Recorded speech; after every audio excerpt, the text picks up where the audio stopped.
read some scary books.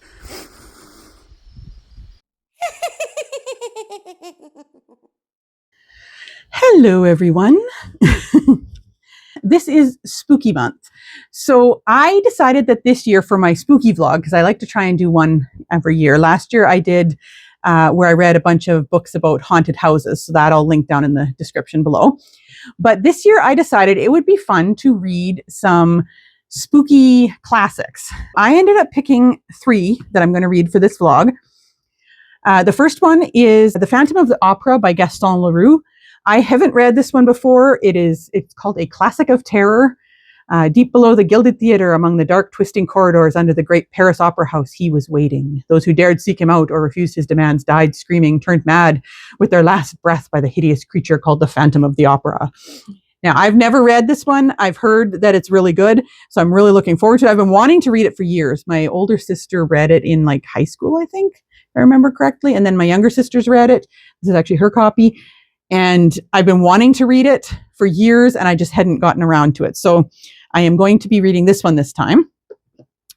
Then I'm also going to read Mary Shelley's Frankenstein. Now, this one is one that I have read before. I believe I read this in university, if I remember correctly. And it is the classic story of Frankenstein, so I don't need to tell you what it's about. But I am curious to read it again now, 20 years later. Because like I say, I think it was my first year of university that we read Frankenstein. So it's been a long time. So I'm going to read that one.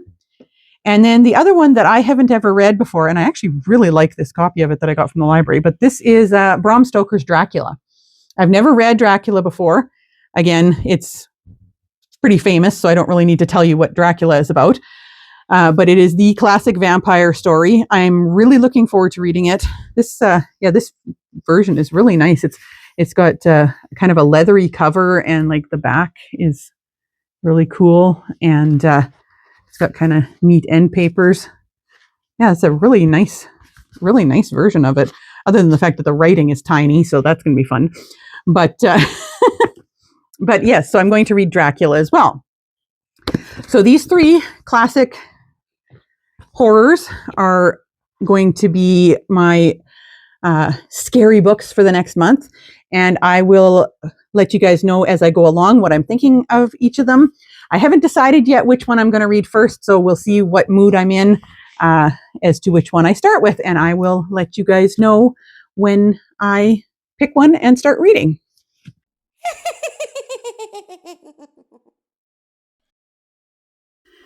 Hello, everyone. Moki and I are going to update you on how our reading is going. Moki and I will update you on how the reading is going. So I started The Phantom of the Opera. This one is the first one that I'm going to read. I have actually gotten now, how far have I gotten, Moki?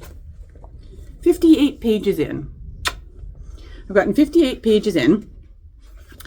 It started out quite slow. It's definitely a classic in the beginning. It started out slow like a classic. But now that I think I'm on chapter 5, things are starting to get a little bit more interesting. So it starts out, you get this note from Gaston Leroux, who is telling you that he's been researching into the story of this opera ghost and the Paris Opera, and that there was a disappearance of an opera singer and some stuff to do with the Count and all of this kind of stuff. But he thinks that the opera ghost is real, and that the opera ghost is one of the reasons why this incident happened. So he's been doing some research into it. So then he's going to tell you the story through his research, essentially. So it starts out, you kind of get to know that the guys who were running the opera were changing out from this original 2 men to these new guys. The new guys don't believe the previous managers that this opera ghost is real. They think it's a practical joke. So they're not taking it seriously, even though they've gotten notes from the opera ghost telling him that one of the boxes is his and not to sell it and those sorts of things. You have the Comte de Chagny, who, I'm probably saying that horribly, who is a regular goer to the theater, and his name is Philippe, and then his younger brother, Raoul, who is the Viscount. Then you also have some of the opera singers. There's this woman named Christine Day, who has previously not shown a lot of talent, but then one night when she takes over for the main lady, she just blows everybody away. And Raoul happens to have known her from childhood and is in love with her. So he goes to see her, but she's pretending that she doesn't know him, and he hears her talking to someone in the room, but when he goes in after she leaves, there's nobody there. So that's kind of the mysterious thing. And then in chapter 5, where I'm at now, which isn't very far into the book, so it's no spoiler, she messages him. I'm going with the messaging again. She writes him a letter and tells him to join her in this seaside area where they had originally met when they were kids. So he goes there to talk to her, and that kind of starts the general, where she's telling him kind of what's happening and about this angel of music who came to her and is helping her, teaching her how to sing. So that's where I'm at right now. We'll see how the rest of it goes. It is, like I say, getting more interesting. The beginning part is quite confusing because there's a lot of references to opera things that I don't understand. And then there's a lot of French names and everything to kind of wrap your head around. So the beginning part was quite slow, but it is definitely getting more interesting. Nothing really scary has happened yet, as far as I'm concerned reading it. There was a body found hanged in one of the basements.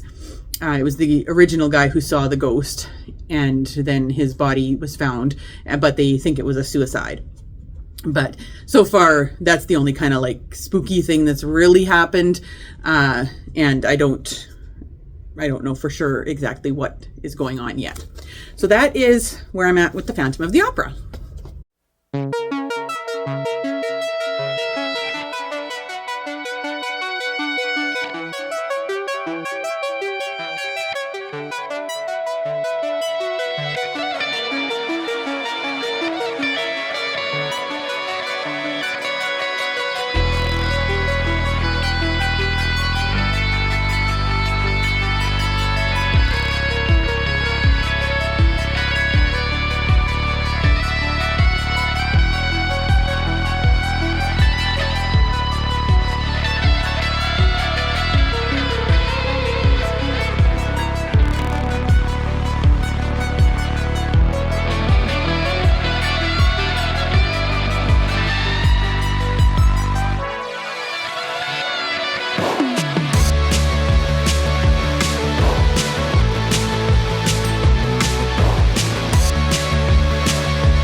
Yoongi, are you being helpful?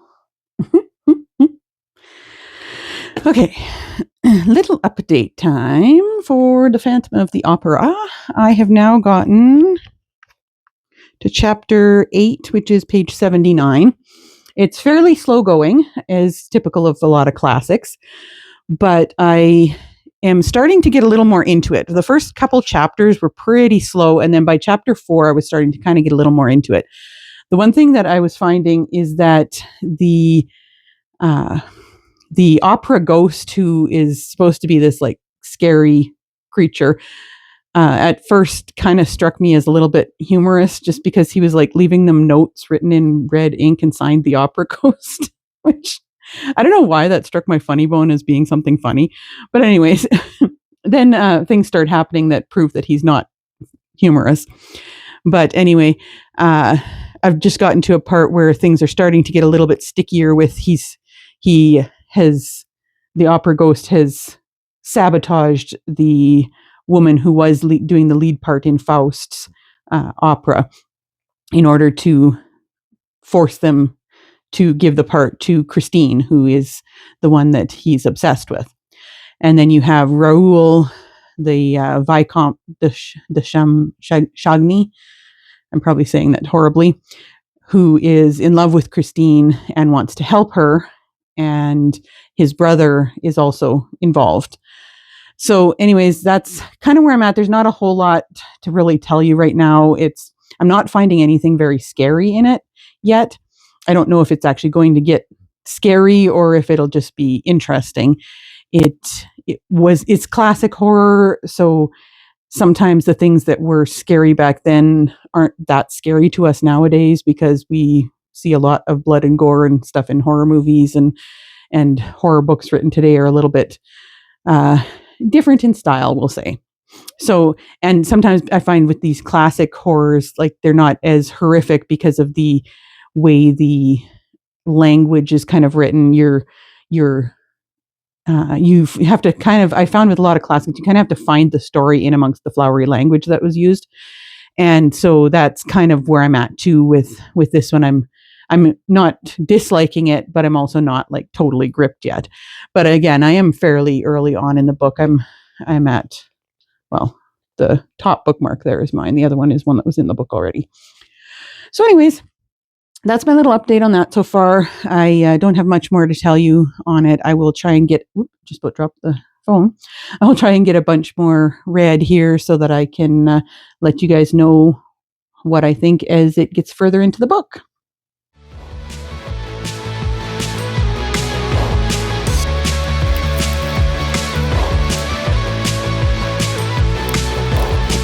Take it. Don't be eating them in the bowl.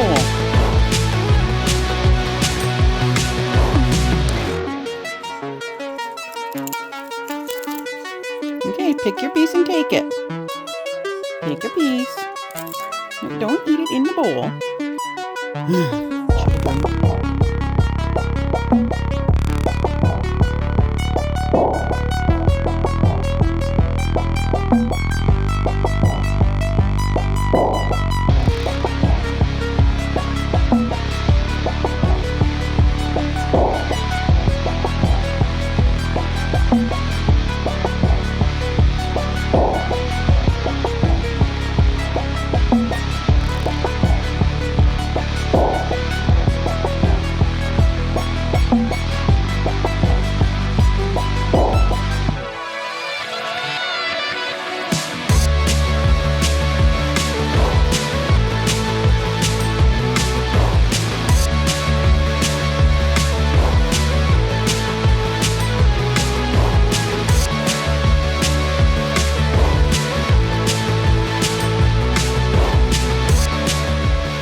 So I've been out and about today, and I thought before I head in to get busy on other things, I would update you on The Phantom of the Opera because I read quite a bit today.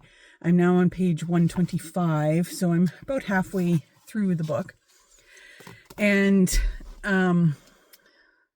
what can I say about classical romance? What they considered romantic back in the day would have us running for the hills nowadays. Your main male character, Raoul, the Vicomte, he is like obsessed with Christine, who is the opera singer. And she tells him no several times and tells him to go away and that she's not interested. And he still follows her around like a lost puppy dog. And to be honest, it was getting really annoying for a while. But at the same time, you've also got the Phantom, who is obsessed with her and is essentially possessing her. And so, you know, because of the story, you know that your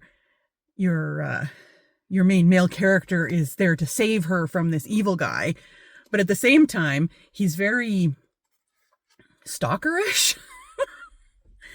and then you've got the fact that everything is so dramatic. Like I swear it's like reading about teenagers because They're so dramatic. Like, I didn't realize that people back then cried so much. They're sobbing all the time. And it's just things like, even when they're talking about various things, it's like, the whole house would hear them. Whereas at the opera at 8 o'clock in the morning, there's no one about. Do you see?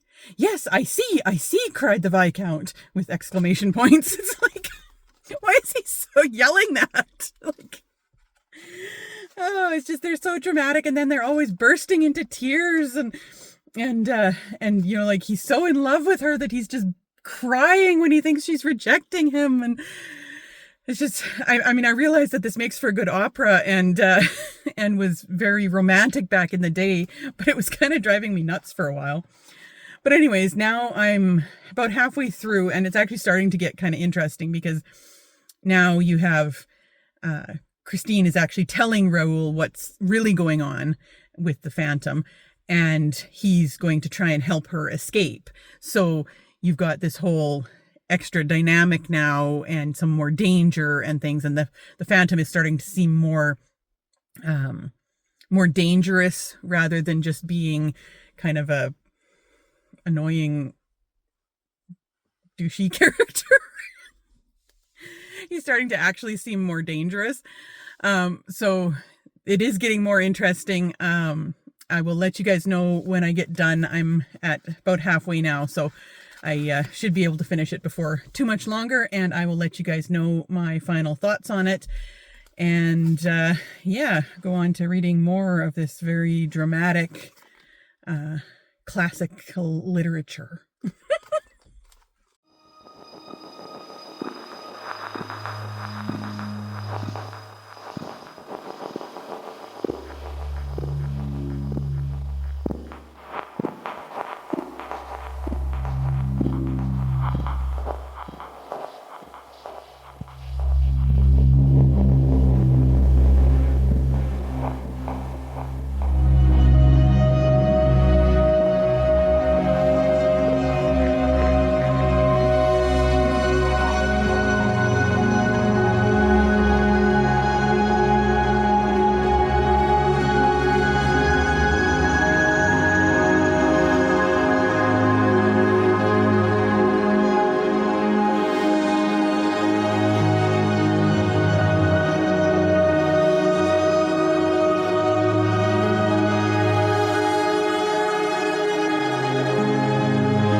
Ooh, it's after dark and spooky season. I'm outside. Ooh. This is normal. In the wintertime and in the late fall, you end up doing all your chores in the dark. I just thought it would be nice and spooky to show you guys. But the stars are beautiful tonight, and it's very quiet except for the sound of horses eating. Anyway, I'm going to go in and have some supper now.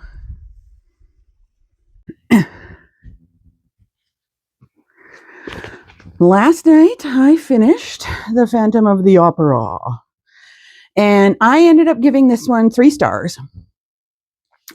I felt like for the first 2/3 of the book, it was quite slow. There wasn't a whole lot going on other than just kind of like this loose build-up to things happening. You had Christine and Raoul kind of getting together, but by the same token, it was really odd, just the way that all happened even. And then he was so madly in love with her, and then the Phantom wanted her and all of this. And then in the last third, the big action happened, because they were going to run away together. It's not really a spoiler because it's kind of well known. They were going to run away together, Raoul and Christine, but the Phantom was going to stop them. And then you get all this action happening. And that part was a lot more interesting. I really actually enjoyed that part. But the one thing that I will say about this book in particular, classics in general, but this book in particular was incredibly melodramatic. Oh my Lord, I didn't realize that people burst into tears so easily back then. Um, and it was just, yeah, the characters were very melodramatic. Everybody was shouting and crying things and whatever, but it would make a perfect opera because it's very melodramatic. But anyways, I did enjoy, like I said, the last third of the book, and I liked how it ended. I liked the whole part where you kind of get to figure out what and who the Phantom is. And yeah, it was overall, I'm glad I read it. It was fun to read a classic like this and to see what people thought was romantic back in the day. Because to me, both the Phantom and Raoul were kind of stalkerish. But back in the day, apparently that was very romantic. So anyways, but it was an entertaining read. I'm not sad that I read it. I gave it 3 stars. And now I am going to move on to Dracula by Bram Stoker. I love this copy of it, like I mentioned before. Now, I've never actually read Dracula before. I've seen, a few parts of adaptations. I've never actually watched a whole movie of Dracula either. I think the closest I came was the Van Helsing movie with, was it Hugh Jackman playing Van Helsing? I think that was the closest that I've gotten to a Dracula adjacent movie or anything either. But I'm looking forward to reading this one because it's definitely a well-known classic, and I'm hoping it'll be kind of spooky and eerie. And yeah, we'll see how that goes. And I'm going to start in on that one now tonight. And I will let you guys know once I have read a little bit.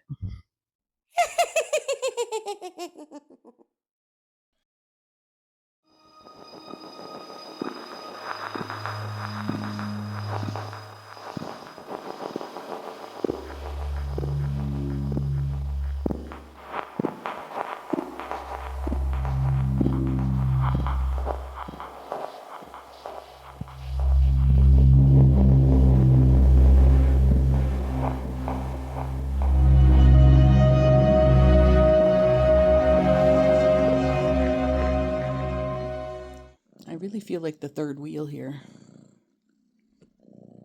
Hi, Yoongi.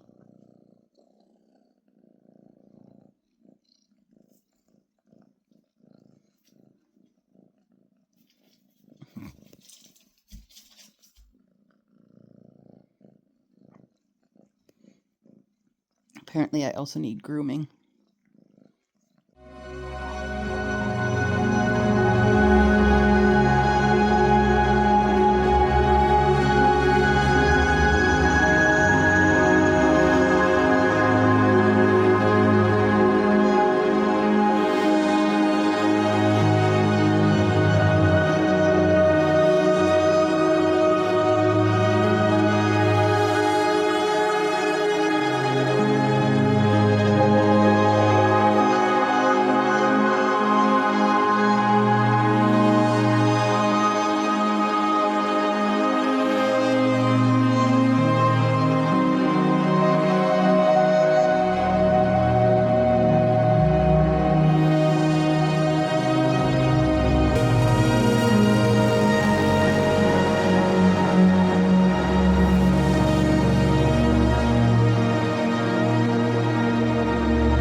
Dracula.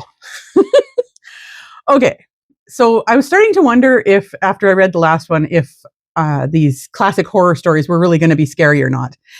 Well, I can tell you, Dracula is very moody and very scary. I'm not so sure I want to read it at night, but I am definitely making progress. I have gotten to chapter 4, which is 41 pages in, so I have a lot left to go, but it's so atmospheric. I am really enjoying the writing. It's creepy.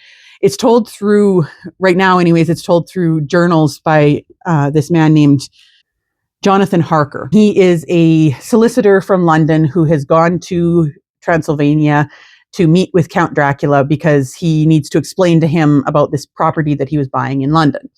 So he's originally starting out on this trip, and everybody is kind of warning him against where he's going, but he is going ahead with it.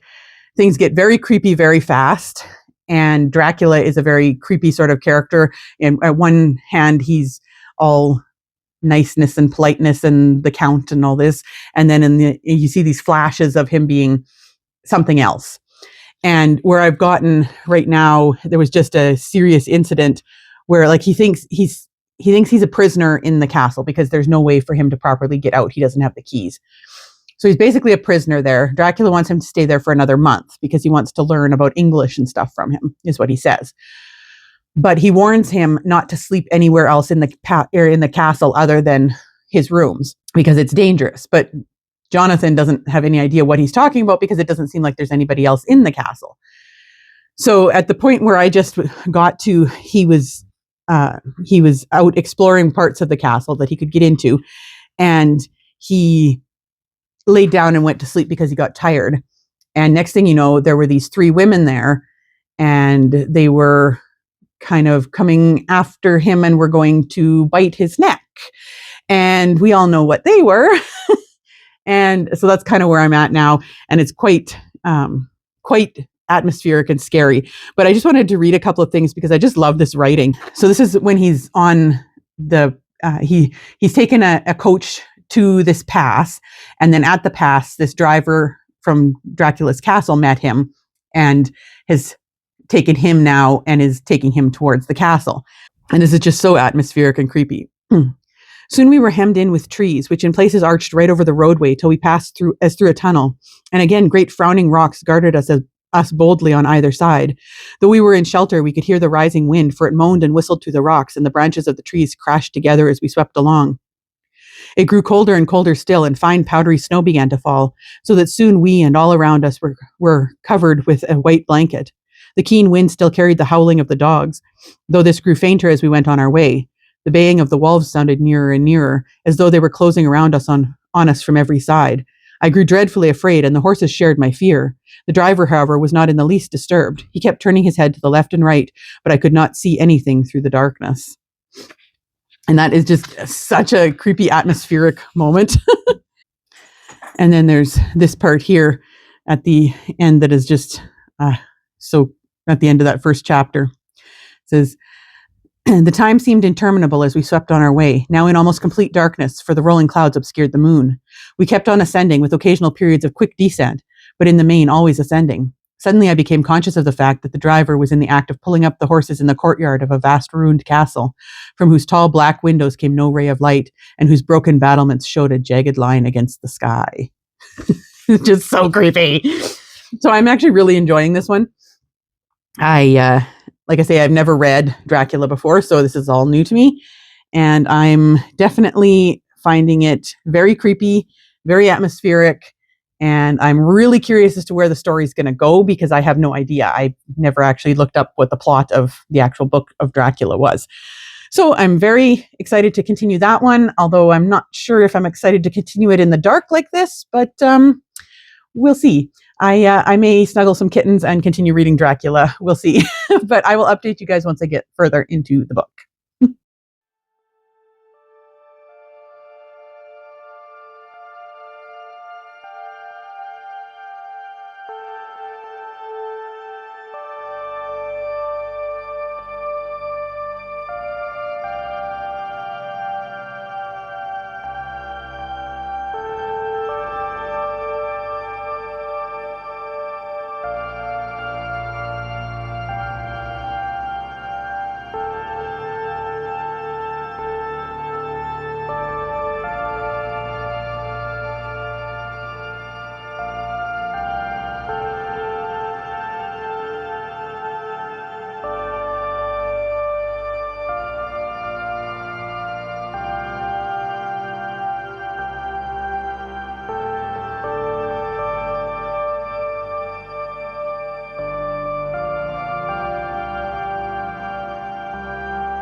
I am over 30% now. I'm like 130 pages in, I think.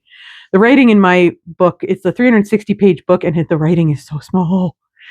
But so it feels like it's taking forever to read, but I'm enjoying it. The funny thing about reading Dracula is I legitimately have no idea what the plot of the story is going into it. I have heard the legends of Dracula, my whole life. I've seen the occasional movie that's related to it. I've seen references to the story of Dracula in pop culture and everything, but I really don't know what the actual story is. So I'm not sure what is things that I've learned from pop culture versus what are things that I have that are actually from the original story. So that's making it kind of interesting because I really don't know where it's going. So like to tell you guys a plot, I mean I can kind of tell you what's happened so far, but I can't really tell you a plot because I don't know where it's going. But so far I'm liking the characters. I'm liking the way it's told through the journals and stories and everything. And it was really, really intense for the first couple chapters when you're following Jonathan's journal.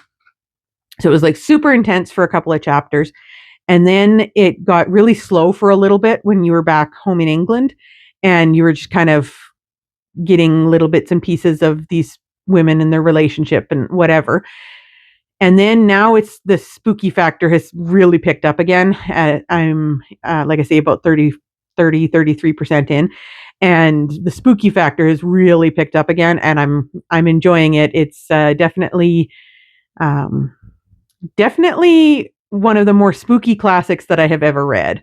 And so I am quite enjoying that. I'm looking forward to finishing it. I'm going to try and again finish that one this weekend because I want to get this vlog out as soon as possible here, and I need to allow myself some time to actually finish reading or to actually read Frankenstein as well. So I will let you guys know when I get further along and if I have any more thoughts.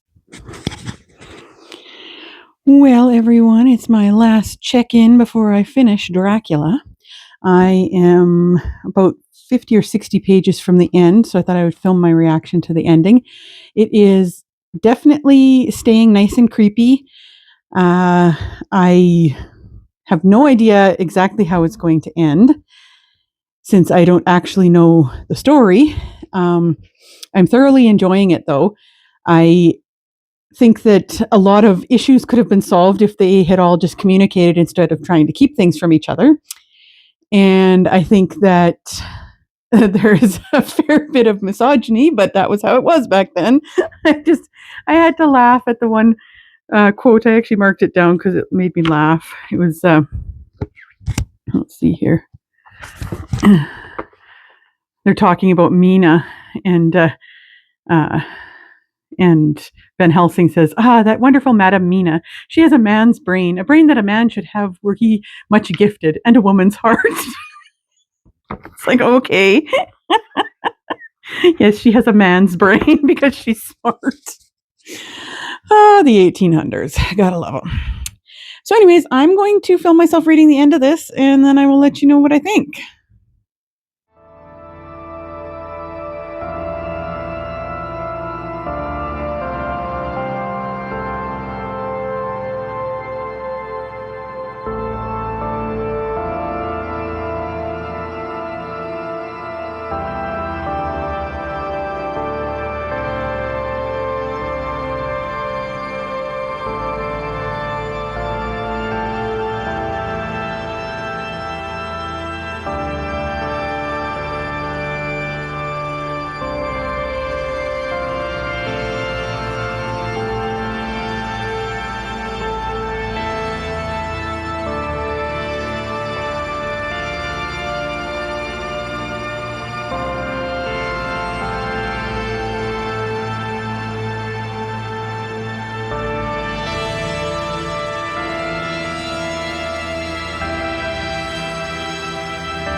That was good. That was very good. Huh. That was probably one of the best classics I've ever read. What do you think, Augie? He looks at me like, what are you doing? You're waking me up. I have finished Dracula, and I really enjoyed this one. I think this is probably now my favorite classic. I've read quite a few over the last couple of years, and I have to say I really enjoyed this one. I liked the atmospheric nature of it. I really found the plot line and everything to be very interesting. There were a few little things here and there that were kind of silly to me, in that, it was things like, if they'd actually communicated a little bit better, a lot of things could have been avoided and whatnot, but it makes for a good story. There was your typical 1800s misogyny, and the fact that the woman was super smart, but it was because she had a man's brain. I did really enjoy Mina Harker's character, though. I thought that she was very smart and very resourceful, and I really did enjoy her character a lot. And I just found that the building of suspense through the story went really well, and by the time it got to that end and the climax and everything, you were really on the edge of your seat, and I really enjoyed that a lot. So I definitely am going to put this on my read again list, and I would like to get myself a copy. And I gave it 4.5 stars. So that's positive. So next up, I am going to read Frankenstein by Mary Shelley. And this is one that I did read back in university, which was I probably read it in 1998, I think. And so it's been a long time. So I don't really remember all of what happens in it, but I'm going to go ahead and read it. And once I've gotten a little ways into it, I will check in with you guys.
I am now over halfway.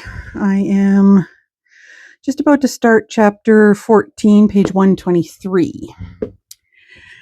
So far, it's interesting. We've gotten to the part now that's told from the point of view of the monster. He's telling Frankenstein, his tale of how things have gone for him. And I'm finding that quite interesting. I feel a lot more sympathy for the monster than I do for Frankenstein. To be quite honest, Frankenstein is a bit of a whiny twat to me. Like, okay, I get it. You suffered some loss and things like that, but you were responsible for them. And you let that poor girl get hung for a crime that you knew she didn't commit. Anyway, I'm not real fond of Dr. Frankenstein. I do feel sorry for the monster because he started out trying to not be horrible. And then his encounters with humanity changed his mind, apparently. I haven't gotten to the explanation of all of that yet, but I vaguely remember this from university years. And I could see, I can sympathize with him because the way that humans treat each other has often been something that I have had a problem with. Hi, hello, Youngie. What you doing? Hmm?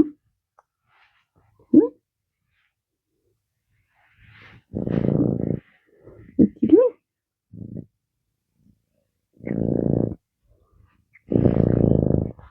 Pretty sure my microphone is only going to be picking up your purr now. Anyway, not sure if you can hear me over his purr, but yeah, I'm going to keep reading and we'll see where this goes.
Been a long time since I was up early enough to see a sunrise. Finished Frankenstein last night. Very interesting. I will tell you guys my thoughts on it when I get home from this trip I'm going on, because I have notes in my book that I want to look at. But very interesting. I ended up giving it 3.5 stars. I liked it better than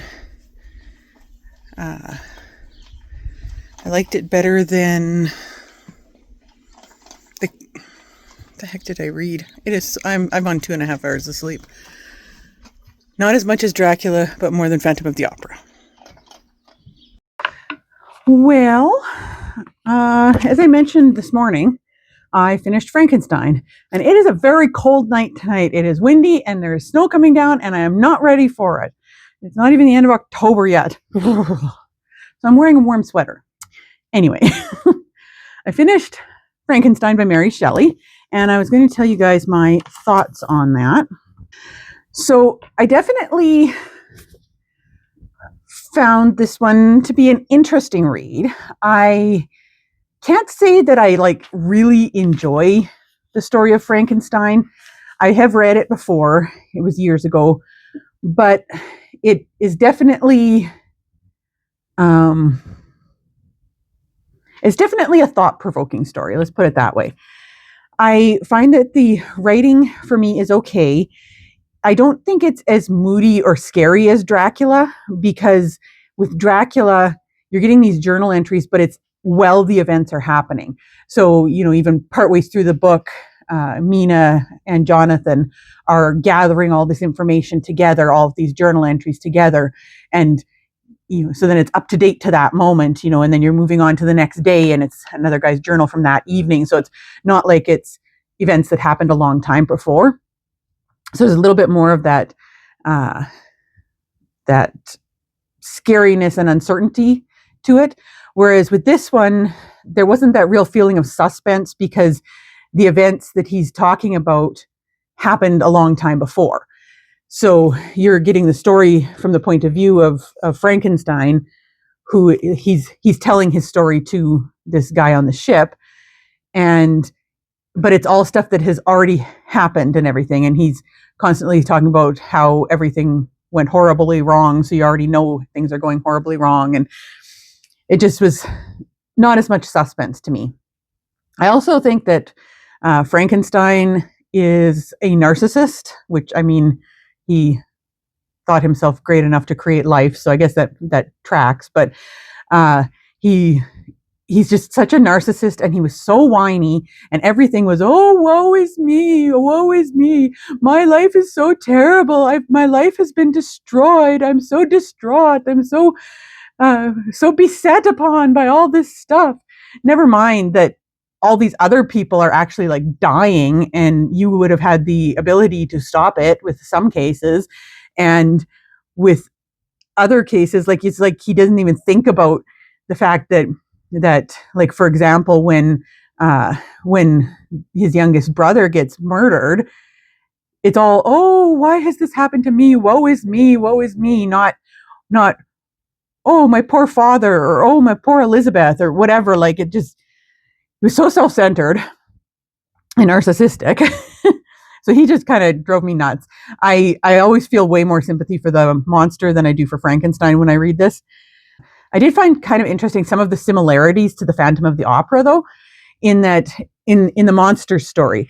So, like, he's talking about, in the Phantom of the Opera, you have the character of the opera ghost who wants somebody to look at him without revulsion and to love him for who he is, basically. And so he goes about it all wrong and kidnaps Christine and all that kind of stuff. But that's like what he's looking for, is that acceptance from someone because of how he looks. So he feels like he's going to ever get is revulsion. And the monster in Frankenstein is the same way. And it just reminded me of that when he said here, if any being felt emotions of benevolence toward me, I should return them 100 and 100-fold. For that one creature's sake, I would make peace with the whole kind. And so, he's talking, and he talks about that quite a bit, that he, if just one person would have shown him kindness and not looked on him with complete revulsion and everything, he wouldn't have turned into the monster, because he started out as what he saw from people was goodness. And so he wanted to emulate that. And then when he was treated the way he was, it caused him to devolve into anger and rage and those sorts of things. But I just thought that was really interesting, how the motivations of Frankenstein's monster and the motivations of the Phantom in Phantom of the Opera were very similar. So yeah, so that was kind of interesting. The other thing about this one, though, is that there's no hopeful ending to it. It's not a spoiler because it's a classic. It was written in the 1800s. But there's no hopeful ending in this one, whereas with the other two, I enjoyed them well, I can't say I enjoyed Phantom of the Opera more than this one, because I gave this one a little bit higher rating.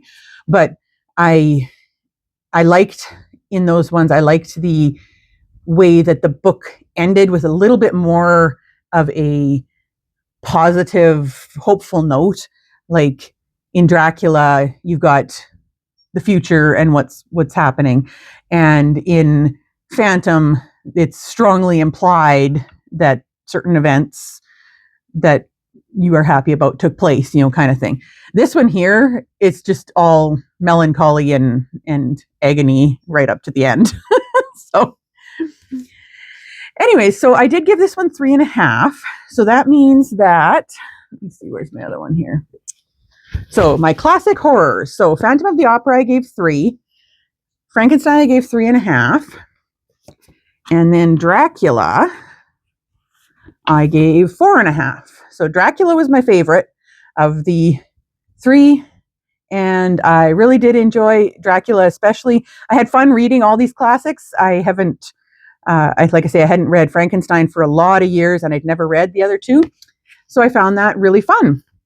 So let me know down in the comments what your favorite classic horror is. If you've read any of these, have you read any of these, or do you have a different favorite that's a classic horror, gothic, or spooky book? Let me know that down in the comments. And I am going to try and get this video up tonight so that you guys can see it before Halloween. And I wish you guys a happy, fun, spooky season. And I will see you guys soon in another video. Bye.